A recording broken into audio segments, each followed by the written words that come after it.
আজ পর্যন্ত কোনোদিন মুসলমানদের উৎসব শবে বরাত একটা হিন্দু মসজিদে দেখার জন্য আসলো না।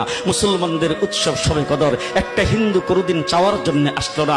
মুসলমানদের উৎসব রমজান মাসের রোজা একটা হিন্দু কোনোদিন তোমার সাথে সমাজ করার জন্য রাখলো না। একটা হিন্দু কোনোদিন তোমার ঈদের নামাজে আসলো না। একটা হিন্দু কোনোদিন তোমার সাথে জুমার নামাজে অংশগ্রহণ করলো না। তোমাকে দেখার জন্য পর্যন্ত আসলো না।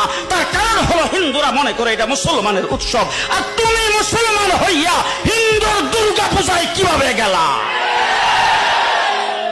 তোমার কি হয়ে গেল? তোমার কি লজ্জা শরম তুমি ধুয়ে ফেলে দিয়েছো? তোমার কি কোনো লজ্জা শরমও নাই? লজ্জা শরমও নাই। আবার কি সুন্দর বলতেছ, ধর্ম যার যার উৎসব সবাই। হাই হাই হাই, ও মুসলমান যুবকেরা ভালো করে শোনো, ধর্ম যার যার উৎসব সবার, তাইলে বিয়া যার যার বউ তো সবার।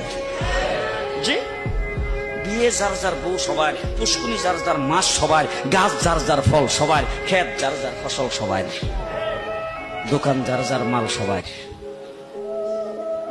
এখন ঘুমাইছে কি কথা বলেন না কেন?